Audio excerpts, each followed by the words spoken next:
Hey, this is KikaPK with Straight to the Point.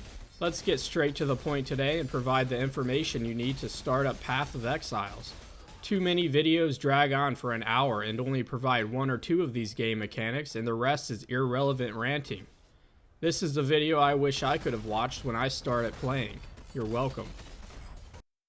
These are the start points on the skill tree for each class. As you can see, there are hundreds of nodes you can spend skill points on. These are passives and affect the stats on your character. You will start at your class's starting area on the skill tree and spend skill points in a path. All nodes must connect to the one before it, meaning it has to connect back to the starting point by a path. You cannot just decide to use a skill point on a random node across the skill tree. There are billions of ways you can build your skill tree. The skill tree in Path of Exiles is extremely large, and there are billions of ways you can build your character. Starting out, if you were to start putting skill points into random paths on the skill tree without a build plan, your character could and will likely end up being completely useless. Make sure to look up a build online and follow it. Once you have a grasp of how everything works, maybe one day you can start creating your own builds. I suggest finding your build at Path of Exile Builds YouTube channel. It is a great resource for builds, and their website and videos explain in detail everything you need to know about the build you pick. Builds go over the gear you need, the gems you need, your skill tree, and much more. It is a good idea to remove attack from your hotbar. You will not use your regular attack after you get some skills, so it will be a waste of space on your hotbar. You can remove or replace this by pressing R3, which will allow you to modify your hotbar. If you press down on the D-pad, the full map of the area you are exploring will show on the screen transparently. This is great for traversing and finding the unexplored areas. The top right of the screen, where your mini-map would normally appear, will have the information of the area you are currently in. This will become even more useful in the endgame when you start running maps. If you press the touchpad button to open your character menu, you can go over to World. This will show you where you are in the act and which unexplored areas are connected to the current area you are in. Make sure you explore every area before moving on to a new act. It can be easy to just run through the main quest, but there are a lot of side quests in each act that provide additional skill points for your skill tree. I suggest clearing each area and doing every side quest in every act. It also provides good experience. Path of Exiles does not have a typical silver or gold-based economy. You barter with vendors and players using currency items, which can be used to upgrade or modify your items. Entirely decided by the player base, Chaos Orbs have been used as a standard for trading. I suggest using PoE.Ninja to get an idea of what each of your orbs are worth in relation to Chaos Orbs. Orbs are not only for trading, and you will find yourself using them to upgrade or modify your gear. Be sure to read the description of what each orb does. Skills in Path of Exile are unlike any other game. You get your skills from skill gems. Weapon and armor have gem sockets for you to put these skill gems in, which then allows you to use that skill. There are three types of skill gems in sockets: red, blue, and green. For example, a red skill gem can only be put inside a red socket. There are also two types of gems: skill gems and support gems. Support gems modify the effect of skill gems, but can only do so if you have a gear piece with linked sockets. For example, this chest piece has two red sockets and a green socket. The green socket is linked to only one of the red sockets. This means you could put in a red skill gem and have it supported by a green support gem. If this chest piece also had three sockets linked, you could have the red skill gem supported by a red support gem and a green support gem. For now, you could put another red skill gem in the lone red socket, so now you have two skills on your hotbar.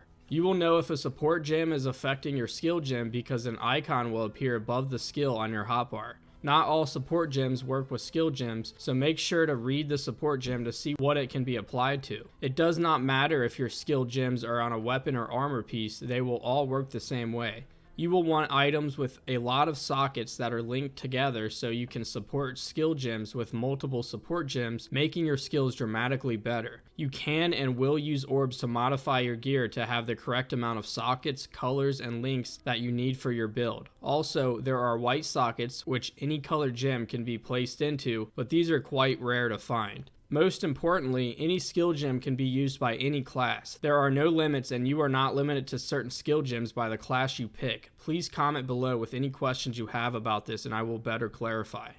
Skill and support gems level as you use them, which increases their effects and in some cases modify how they work. Every time a gem levels, the requirements to use that gem also increase. Sometimes you may need to lock your gems to prevent them from leveling so the requirements do not become too high for you to use. You can do this by going to the gear piece the gem is in, hit circle to select sockets, highlight the gem and press triangle. This gem will no longer level until you unlock it. The max level of a gem is 20, but can be made higher through certain methods.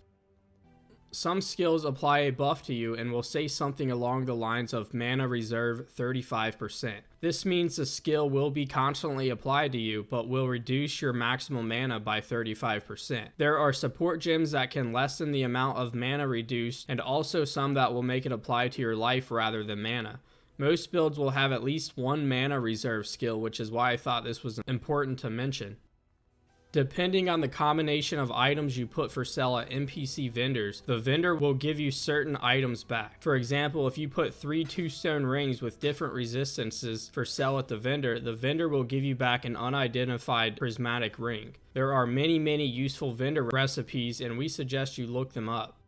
This is by far the most useful vendor recipe in my opinion, and you will want to take advantage of it early on. Any item that has a red, blue, and green socket linked together can be sold at the vendor for 1 chromatic orb. Make sure you pick these items up and vendor them. This game has a ton of unique items. Their item name appears orange and these are quite rare drops. Uniques can be very effective and required in many builds. Uniques are very specific weapons, armors, or accessories that have specific stats to those uniques. Your build may require that you get a unique helmet because the unique helmet will have specific stats needed for that build. For example, Hell Negator Mind Cage is a unique helmet. Every version of that helmet will always have the same set of stats on it. The numbers may vary though. Unique items can be very cheap or very expensive, so make sure to always pick them up. You can get a lot of useful uniques while leveling your character to endgame for cheap from the trade market. One downside to uniques is that you cannot add crafting stats to them.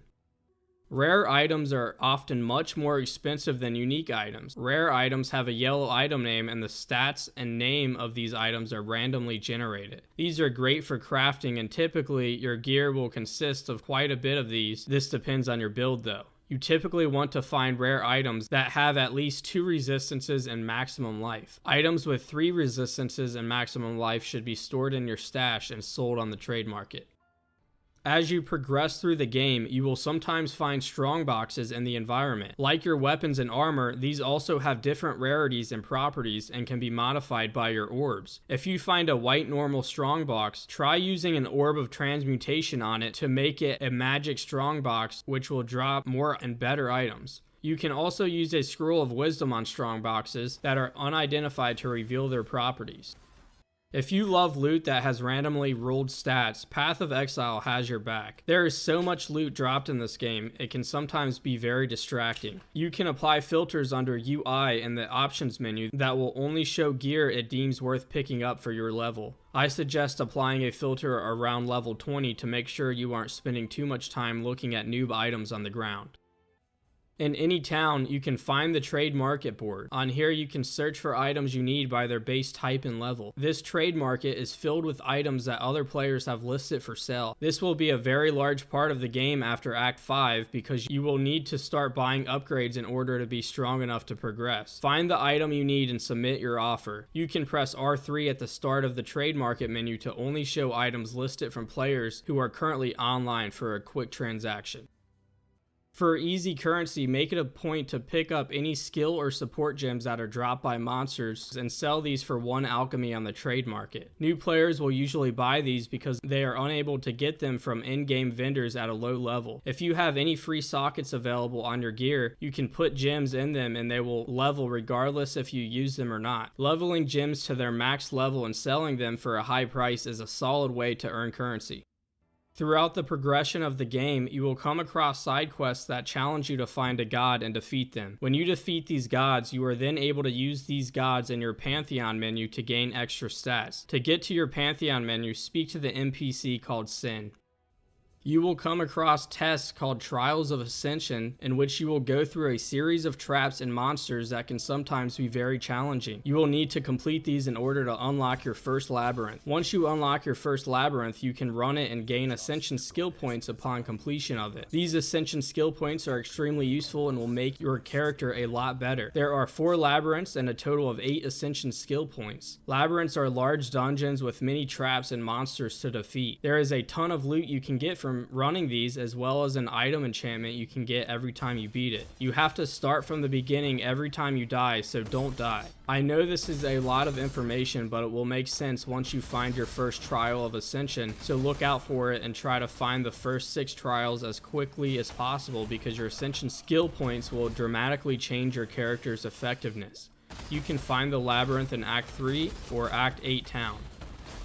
You first come across the Delve in the Act 4 town. This is a great part of the game that goes into the end game also. You can find Nico randomly as you play, which will give you sulfite that you can use in the Delve. You use the sulfite to power your minecart in order to bring it deeper and deeper into the mines. You get better loot and fight stronger monsters the deeper you go. This is a great way to get loot and challenge yourself. You can enter the Delve by finding Nico and Act 4. Have fun delving, Exile.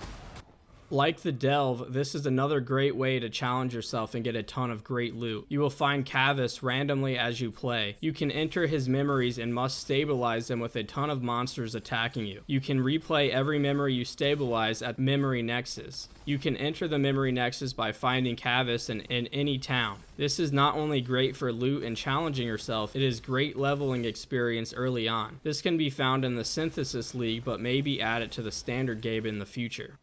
There are various methods of crafting. First, all currency is used to modify your items. You will use your orbs to change the rarity of items, add properties, change properties, remove properties, change the number and color of sockets on your items, and to link your sockets. You will also find crafting recipes throughout the game which can be added to your items for currency at a crafting bench. You will gain access to the crafting bench around Act 2 when you received your first hideout, which you gain from a quest. For now, this is all the crafting you will need to focus on.